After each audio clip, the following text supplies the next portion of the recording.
Bom dia. Falo no 1º de maio, o famoso Dia do Trabalhador. O trabalho, ele, quando estudado seriamente,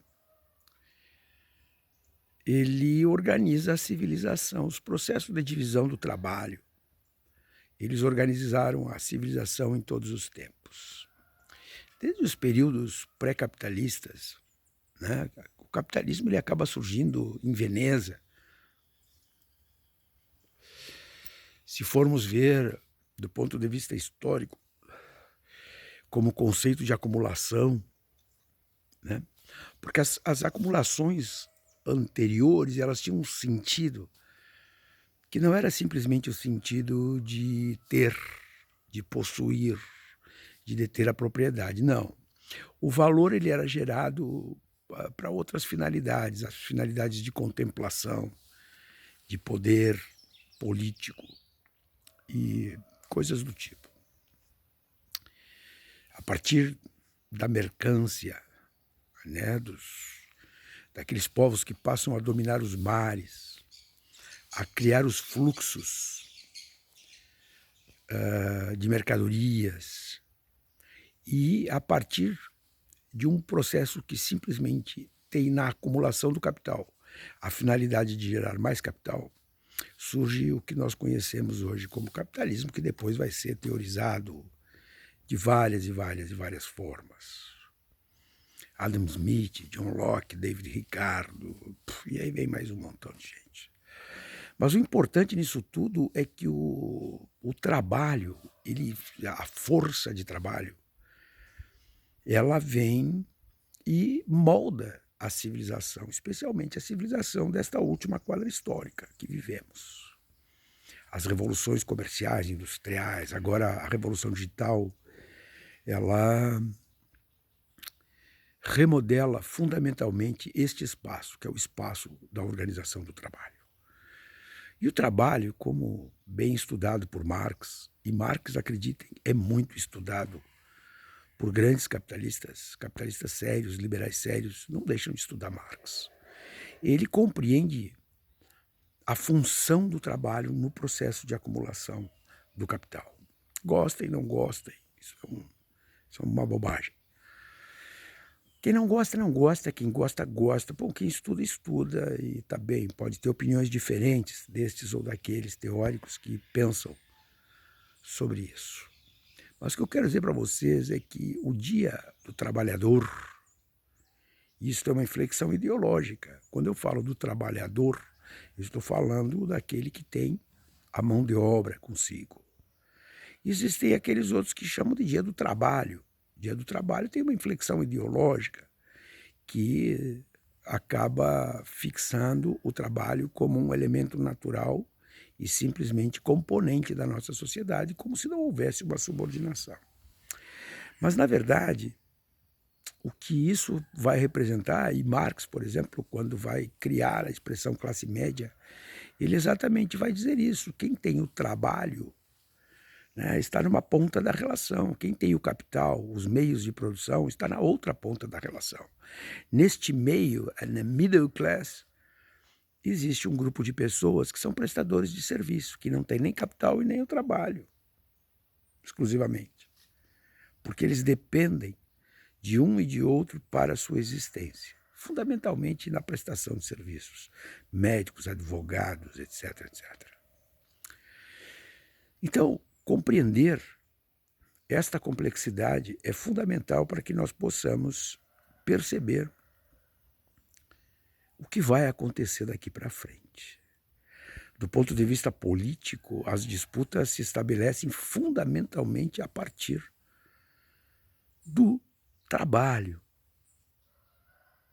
Como fazer esta divisão? Como gerar essas riquezas? Como organizar e dividir a força de trabalho? Como estruturá-la? E como destinar o seu produto? Então, existem aqueles que pensam que a riqueza ela deve ser distribuída de forma comum. Existem outros que acham que a riqueza deve ser acumulada a partir dos méritos daquele que a produz, simplesmente assim.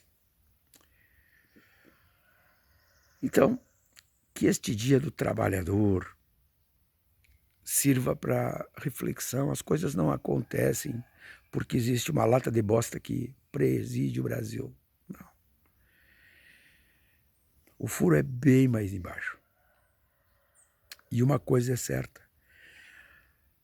Esta pandemia, o exemplo que eu vou lhes dar é o comércio de medicamentos, por exemplo, e a hiperdependência que se gerou dos parques fabris que estão na China, porque esses parques fabris que estão na China são de propriedade da Alemanha, dos Estados Unidos, do Brasil. São fábricas que têm dono, mas que estão na China. Por quê? Porque a força de trabalho é barata.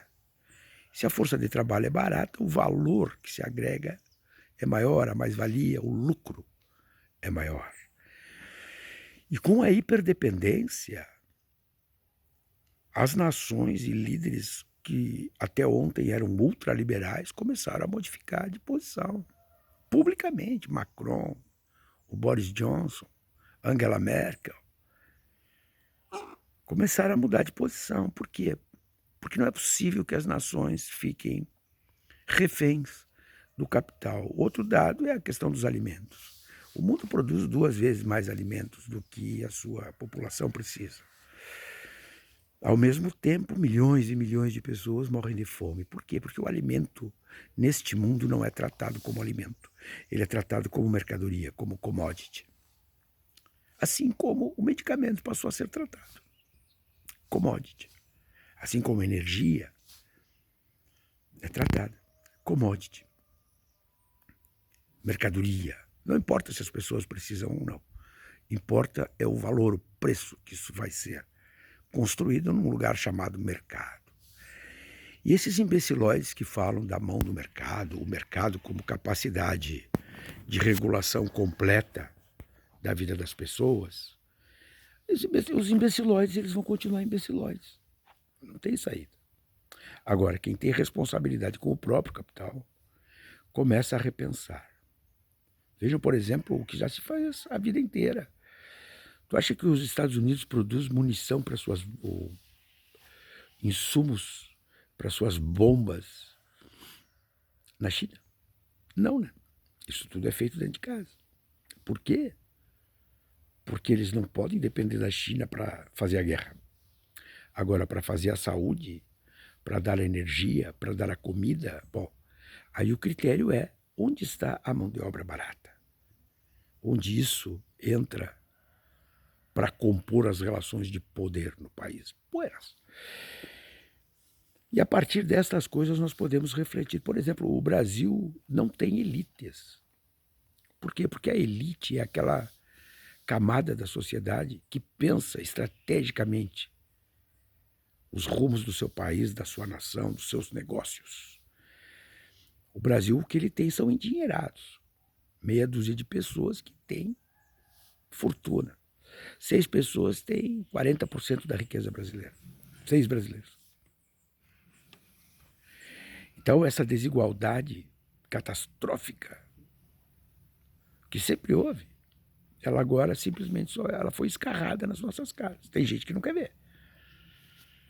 Né? Esse negócio desse vírus agora que está matando o pobre de tudo que é jeito. Porque tem gente que mora em uma peça, 9, 10, 12 pessoas. Essa desigualdade tem aí. Mas e essa desigualdade vem da onde? Dos processos de divisão do trabalho. Então, nesse Dia do Trabalhador, que sirva para que possamos refletir. O futuro ele demanda muita reflexão. O que nós vamos fazer da vida nesse novo mundo que vai repensar o trabalho? O que muda? Pouca coisa. Porque a civilização ocidental se estruturou a partir da divisão e da organização e do regramento sobre o trabalho. Tá bom? Trabalhador, curta. E nós fiquemos em casa. Abraço.